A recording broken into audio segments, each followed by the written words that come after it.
Welcome back to Traveling with Denella and Friends. I'm Denella Ri'chard. My guest today is the Senior Executive Advisor, Head of Commercial Strategies, and Chief Commercial Officer of Mitsui Ocean Cruises, Anthony Kaufman. I met with him live from Seatrade Cruise Global in Miami. This is a brand the cruise world is paying close attention to right now. And after today, you'll understand exactly why. Welcome aboard.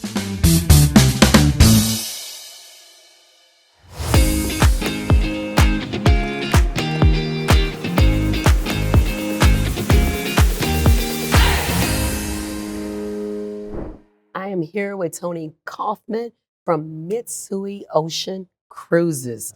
Now, Tony, you have an interesting title. I'm not even going to try and say it, so I'm going to ask you to share that with us. Okay. Well, I actually have two titles. My first title is Head of Commercial Strategies for Mitsui Ocean Cruises, which is what it says it is. And my second title, which is self-appointed, is Chief Funatabi Officer. And we use Funatabi as a way to reference, it's a Japanese word for voyage by boat in Japanese. And I use it just as an icebreaker and a differentiator because I'm the only Chief Funatabi Officer at Seatrade.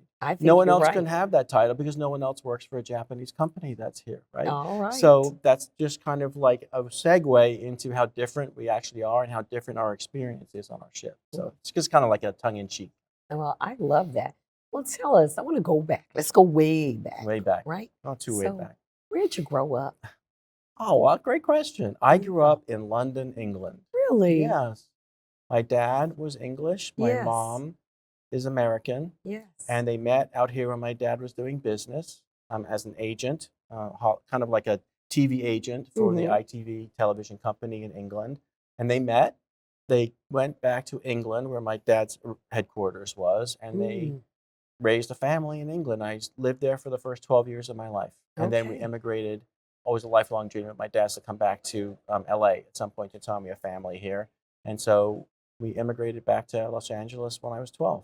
But I started out in London. You have no sign of an English accent anymore. You tend to use it linguistically, you use it if you don't stay long enough. Like you have to be 18 or 19 to really keep it. But I'm an avid Chelsea Football Club supporter, and I have to get that. Very good. And now let's talk about, how did you get in the travel industry? How did I get into travel? Strange journey. I actually went to school and became a lawyer. Really? I'm a lawyer. Okay. All right. So I'm a lawyer, and I went to Loyola Law School in Los Angeles, and I took a job at a big law firm in LA called Gibson Dunn Crutcher. It's a very famous, Gibson Dunn now, I think. Big law firm. And I started doing legal work for Princess Cruises as the lawyer in the outside firm. And did a bunch of work for them. And then eventually they grew, and they saw the need to bring lawyers in-house, and they asked me to join and start the legal department at Princess. So that's what I did. Wow. So I never thought I'd be traveling around the world doing this. That's what I love, because when I tell people about the different careers in the travel industry, most lawyers would never think about a career in the cruise industry. Right. No, it's an insane journey, I have to say. Because I was a hardcore lawyer, and then when I moved into Princess, I was a hardcore lawyer when I came. So I was doing, shipbuilding contracts and large transactions, and I was on the transactional side, not on the litigation side. I don't like to fight.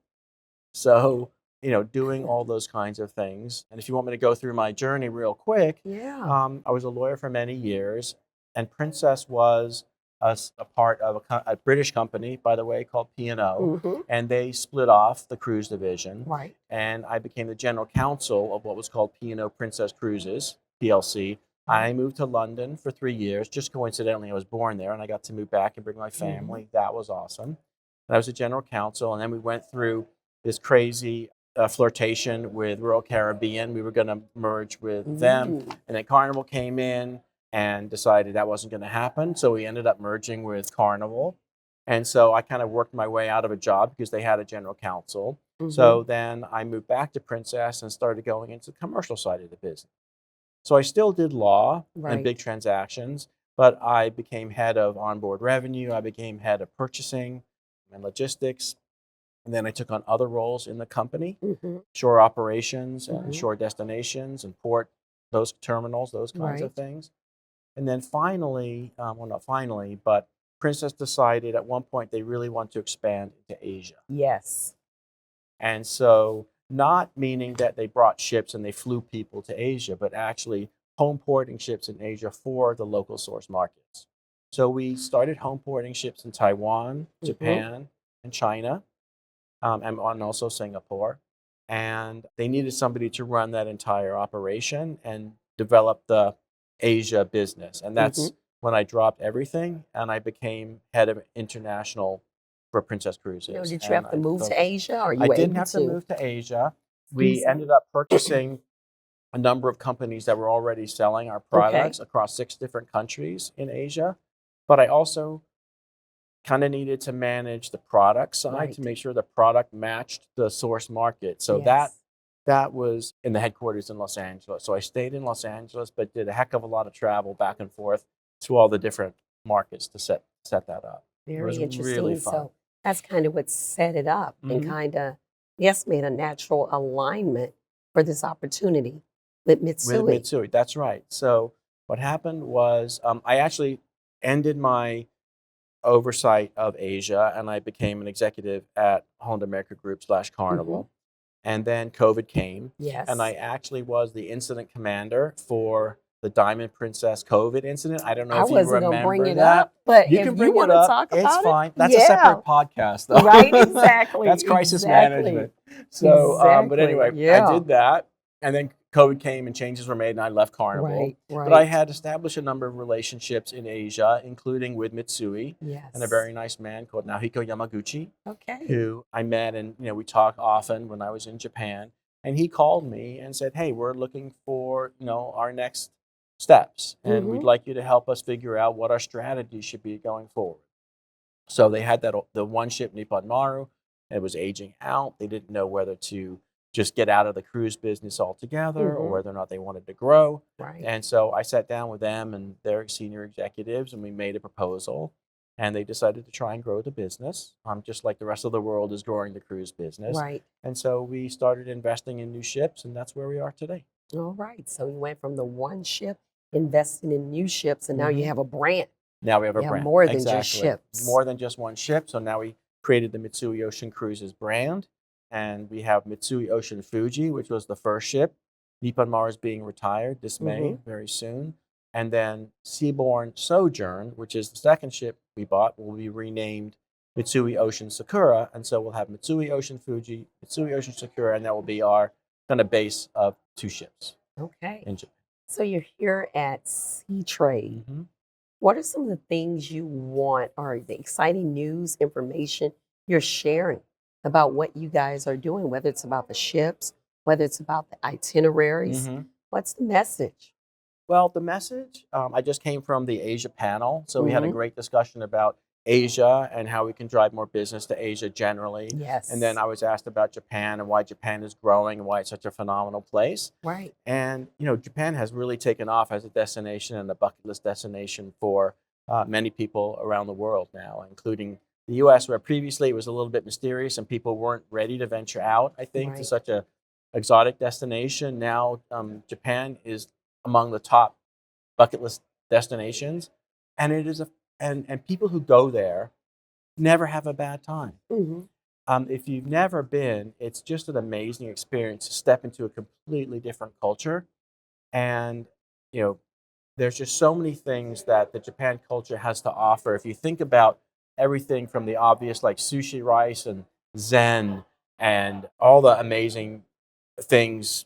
Samurai, and I mean, you can just list 100 things that actually, well, wow, that comes from Japan. Oh, that comes from Japan. Oh, that comes from Japan. It's an amazing culture, and the people are fantastic and respectful. The country works. It's clean. There's no trash cans around, and if you have a piece of trash, you put it in your pocket and you bring it home. You don't throw it on the ground, right? I mean, that's the kind of culture that is there, and the service is second to none, and everything is just such high quality in Japan. People just have an amazing time. And so that's really driving a lot of people to Japan. And the exchange rate's very good. Okay. Now let's talk about some of that service, because I know there are certain Japanese words in your branding you use to describe that. So I think one of the key hallmarks of our product is what we refer to as Omotenashi service. Okay. Now, Omotenashi service means service from the heart. It means that you're not doing it for profit. You're doing it because it's from the heart and you really want to do it. So here's an interesting story. The first time I ever went to Japan, I took a taxi ride. And, you know, the ugly American has the culture of tipping. And so I tried to leave a tip. After, you know, he charged me and I tried to leave a tip. And the taxi driver got very offended. And he basically took the coins that I had left and refused them. Because it is not a tipping culture. He provided a service. I gave him fair value for that service. And he doesn't want anything more because that's his job, to provide great service. So, you know, that's the kind of culture, a difference in culture that is really just so amazing to appreciate and experience when you're there. So one of the itineraries that I think about is that you have like a cherry blossoms itinerary. So of course that really stands out. A lot of people are familiar with the cherry blossoms, but what are some of your special itineraries? So the ships that we have are small ships. They're 450 passengers. They're like a perfect size. They're almost like an exploration kind of size. And our hallmark, especially in Japan, is going to small, out-of-the-way destinations at small ports. So Japan has the most ports of any country in the world, 120 ports. And we go to any country in the world? No country, as far as I know, has more than 120 ports. If I'm wrong, but I don't think I'm wrong. We've kind of had that quote for a while now. So it's an amazing archipelago of islands. It's got so much to offer. I mean, you know, right now people are skiing in Hokkaido and they're surfing in Okinawa, right? Same country. And just so many different things to offer. And as I said, you can go and you can see cherry blossoms one day. You can go to an olive tree farm the next day and have olive oil. You can go to the ponzu factory or the kikkoman soy sauce factory. You can just do amazing different things all across the region. And so that's what we offer. We offer many, many different cruises that go to all these different ports. And every port has a specialty or two. Every port has a specific food, a specific kind of noodle, a specific craft that they're famous for. The tree bark that they make the beautiful boxes from, or glassware or ceramics is very popular. And you can go to a ceramics factory and say you can get a kimono. You can go to a kimono factory and see the beautiful silk kimonos and how they're made. I mean, as I was saying, the laundry list of things that culture provides us is so rich and so deep. And you'll just be surprised every place you go how magnificent and how wowed you are by the kinds of things that the country provides. It's really. When is cherry blossom season, and can you cruise Japan year round? Yes. Okay, so cherry blossom season is basically just ending. It's a short season, but you can follow the cherry blossoms. So you can go from south to north. So the warmer climes get it first, and then the colder climes get it later. So we try and offer a number of cruises that do that. You can also see cherry blossoms in Korea, by the way. And so, you know, obviously that's a very well-known event.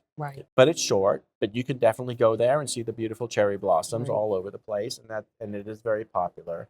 And then during the summertime, Japan is very famous for its fireworks and festivals. So each little area, each little town sometimes has a celebration. And it'll be very local and very festive. And sometimes it'll last 3 days. And they get it on the street and they'll have parades or they'll do various things. And you can be a part of that as well during the summertime. The weather gets a little bit cool, let's say December, January, February area. And then, so we take the ships to warmer climates. So we go down to Okinawa. We just came back from Hawaii. We're going to do a South Pacific, Southeast Asia cruise next year. So we tend to avoid the peak winter season. So it's not just a Japan itinerary. Not just in Japan. So yes. And so, you know, we're obviously careful of the weather and those kinds of things, and we listen to our passengers. But overall, our product is a year-round product, and you can come to Mitsui Ocean Cruises any day of the week. So you've been with this brand from day one. What are you most proud about? That's a great question. I think I'm really proud of the team that we have built in Japan, and the company has gone from a small one-ship company that basically just allowed the ship to operate it, and now we built a foundation for growth. So we brought in people with great experience, and we're transferring that experience to the Japanese team. We've increased the Japanese team significantly. People are provided with great opportunities now to work for a cruise line in Japan that's becoming more modernized. We've got more modern ships, more modern operating systems, and the growth of the people in Japan are amazing. And the feedback that we're getting from our guests now is fantastic, and they just love the product. And it's a really great achievement for the company to get this far in the redevelopment of their journey. It definitely sounds like something you should be proud of, for sure. So if I were to give you a hot seat question as we wrap this up. Okay, Fred, what do you got? All right. What's one thing Western travelers get wrong about Japanese hospitality? I'm not sure I can generalize too much. I think there might be a bit of a fear factor of going to Japan in general. Language, am I going to be able to eat the food? Will I understand what's going on? Will I be able to get around? Will I understand things? How am I going to get from place A to place B? They don't speak English.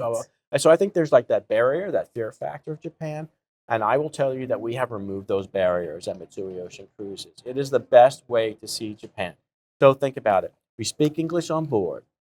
We provide authentic Japanese food created by Japanese chefs. So you get the same food that you do on land on our ships. But if you want a hamburger, you can have a hamburger. Right? So we have the comfort food. We have a buffet where you can get dishes from all around the world, and there's no problem. There should be no problem with anybody getting the food that they love, in addition to the great local cuisine that is Japan. And then in terms of language, we have English speakers on board, so we translate everything. All the menus are in English. We do the announcements in English. We have short excursions in English. So it's a very comfortable way for Westerners to travel to Japan. And then finally, I would say, it is true that if you go to Japan and you try and go from point A to point B, it's a challenge. You have to really figure it out. English is not that well spoken, even though it's increasing. And it's very confusing to take trains, to take buses, to spend your time in lines to get in and out and travel down. Get on a cruise ship. You start in port A, you explore, you come back to the ship, you have an authentic Japanese experience on the ship. You dance, you have a little drink, you go to sleep, you wake up, you're in port B. And that is, such a great way to see Japan. And I say, if you're going to go see Japan, see it on Mitsui Ocean Cruises or another Japanese cruise line. The other cruise lines do a great job, but we really immerse the passenger in the experience because Japan is in our DNA. And so we really think we're the real deal, and we provide a great experience. There's nothing to be fearful of. Well, congratulations on everything you guys are doing and your growth, your expansion, the rave reviews about the experience and the service level.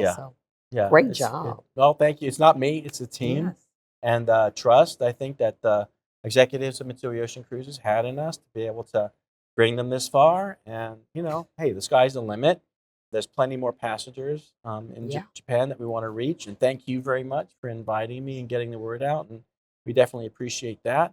And anybody who wants to check us out, check us out on the website. www.mitsui-oceancruises.us is our English-speaking website.